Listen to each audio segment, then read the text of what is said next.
क्या आपने कभी सोचा है कि रावण जैसा महान विद्वान आखिर माता सीता का हरण करने जैसा इतना बड़ा कदम क्यों उठा बैठा? आखिर इस कहानी सी कौन सी वजह थी जिसने उसके ज्ञान और विवेक को उसके अहंकार के सामने हरा दिया? क्या यह सिर्फ बदले की आग थी या इसके पीछे कोई और गहरा रहस्य छिपा था?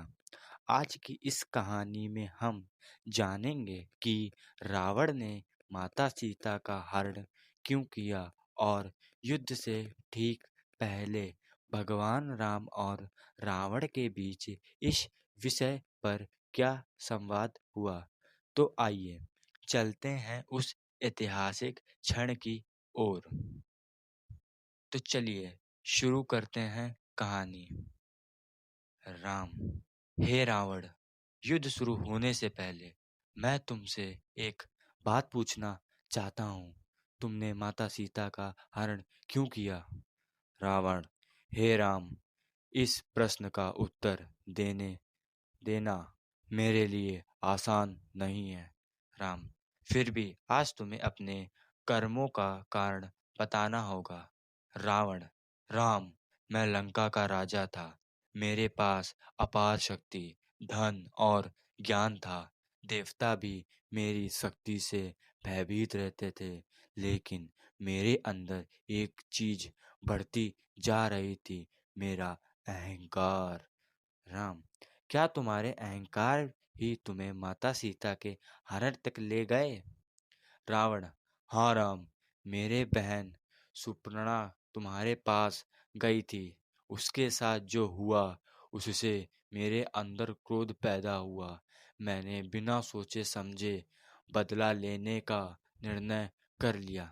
राम: लेकिन रावण, बदला लेने के लिए किसी निर्दोष को कष्ट देने का धर्म है?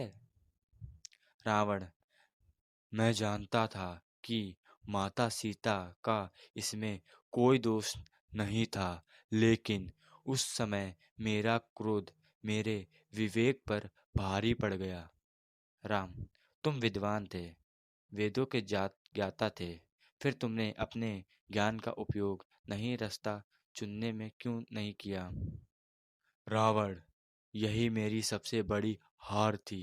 राम, मेरे पास ज्ञान था, लेकिन मैंने उसे ज्ञान को अपनी जीवन में नहीं उतारा। राम: क्यों?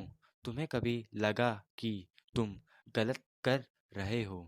रावण: हाँ, कई बार जब माता सीता ने मेरी बात मानने से इनकार किया, तब मुझे एहसास हुआ कि मैं अपनी अहंकार के कारण एक बहुत बड़ी भूल कर चुका हूँ। राम: फिर तुमने माता सीता को वापस क्यों नहीं किया? रावण: क्योंकि मेरा अहंकार मुझे झुकने नहीं दे रहा था। मैं राजा था और मुझे लगता था कि यदि मैंने अपने निर्णय बदल लिए दिया तो मेरी प्रतिष्ठा कम हो जाएगी। राम: रावण, सच्ची महानता दूसरों को हराने में नहीं, बल्कि अपनी गलती स्वीकार करने में होती है। रावण: आज तुम्हारी बात सुनकर मुझे समझ आ रहा है कि मैंने अपनी शक्ति को ही अपनी सबसे बड़ी ताकत समझ लिया था। राम: शक्ति तभी महान होती है जब उसका उपयोग धर्म और दूसरों की रक्षा के लिए किया जाए।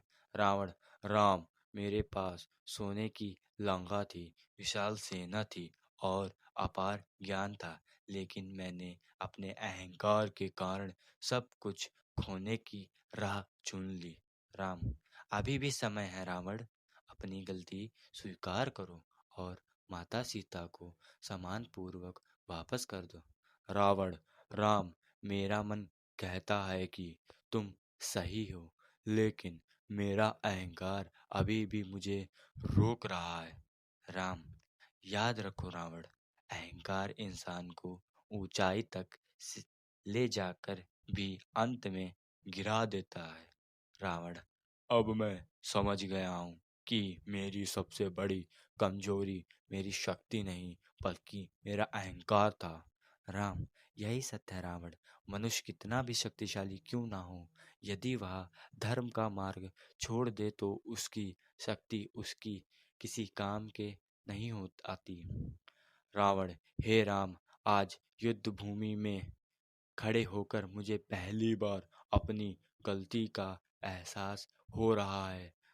राम, तो फिर इस युद्ध का निर्णय भी तुम्हारे हाथ में है।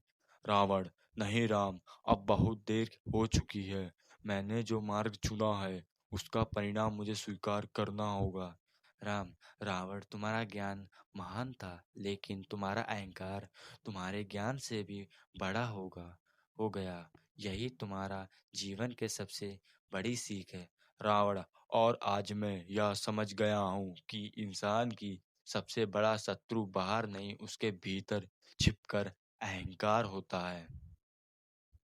रावण के शब्दों में आज पहली बार उसके अहंकार के पीछे छिपा पछतावा दिखाई दे रहा था। समझ आ चुका था कि उसके पास ज्ञान और शक्ति तो बहुत थी, लेकिन अपने अहंकार पर विजय पाने की शक्ति नहीं थी। राम, रावण, तुम्हारे अंत केवल तुम्हारी हार नहीं बल्कि संसार के लिए एक सीख है। रावण, हे राम, आज मैं समझ गया कि मनुष्य कितना भी शक्तिशाली क्यों ना हो, यदि उसकी भीतर अहंकार आ जाए तो वही अहंकार उसके पतन का कारण बन जाता है। और यही इस कथा की सबसे बड़ी सीख है। गलत रास्ते पर मिली शक्ति कभी सच्ची विजय नहीं दे सकती। अगर आपको यह कथा पसंद आई हो तो वीडियो को लाइक करें, चैनल को सब्सक्राइब करें और ऐसी धार्मिक एवं ज्ञानवर्धक कहानियों के लिए जुड़े रहें। धन्यवाद।